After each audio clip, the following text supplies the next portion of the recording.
So the Nintendo Switch Lite was just released, but rather than review it, let's take a look at the portable console that started it all, the original Game Boy. Welcome to Retro Review 4.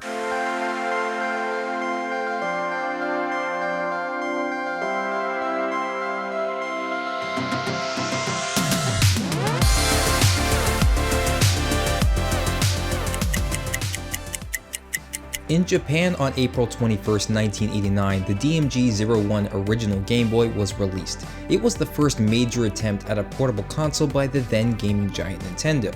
Now created by Gunpei Yokoi and the Nintendo Research and Development Team, the Game Boy shipped with a dot matrix screen, the same type of screen you would see on pagers and car radios. This type of display let users play multiple games on the same console, when prior to that the only alternative was the popular Game & Watch series years before.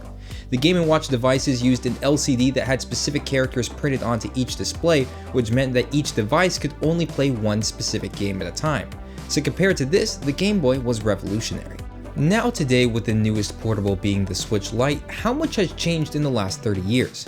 Well, at the core, not much. The Game Boy still shipped with that ever so classic D-pad and 2-button layout, and although we have joysticks and more buttons, the functionality is still very much the same. So what made the Game Boy so popular? Well, in short, it was the portability. The Game Boy was truly Nintendo's first portable, powerful console that you could fit in your palm. They had the quoted slogan, "Now you're playing with portable power." With the success of the NES and the SNES, the Game Boy was marketed as an NES in your hands. It came with an incredible library of first-party games such as The Legend of Zelda: Link's Awakening, Wario Land, and eventually the famed Pokemon series we see today. However, much of what made the Game Boy successful was the fact that it shipped with Tetris, the widely popular puzzle game. In fact, if you want to know more about how Tetris impacted the entire gaming world, The Gaming Historian has a great episode on the subject, and I'll leave the link in the card above.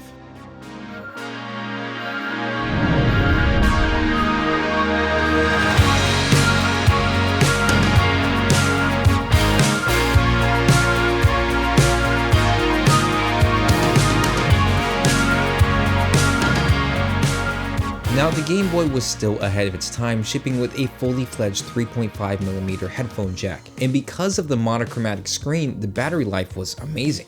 But what's it like to use the Game Boy today in 2019? Well, to be honest, it hasn't aged well as other portable consoles. The biggest drawback has to be that display. Although revolutionary at the time, today it's more than difficult to use. The contrast dial on the side gives you more control over the level of detail in the game, however the more contrast you add, the harder it is to see.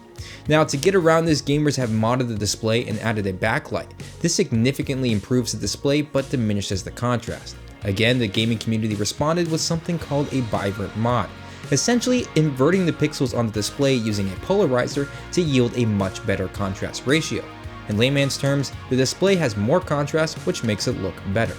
So with this mod, the Game Boy actually becomes a far more enjoyable console to use. The immense library of games coupled with the amazing battery life really makes it a fun device. However, I would still suggest that the Game Boy Advance SP is still the best Game Boy to date. Now, if you are looking to buy a Game Boy, you can usually find them online in decent condition for around $50. If you're smart, however, you can find them for as low as $5 at Goodwill and yard sale. Would I buy another Game Boy in 2019? Unfortunately, no. You could easily pick up a used Game Boy Advance for around $30 to $40 and have a far better experience. You're also not limited by only original Game Boy games, and the mods available for the SPs just yield a better gaming experience in general. But if you're really wanting that classic retro aesthetic and don't care about the display, the original Game Boy is fun, has a great library of games, insane battery life that lasts for 30 hours or more, and doesn't look too bad either. Well, that's going to wrap it up for this video. If you liked this video, you know what to do. If you didn't, well, too bad. Anything else you'd like me to know, leave it in the comments below. This is Luke with Techno Minute, and until next time, peace.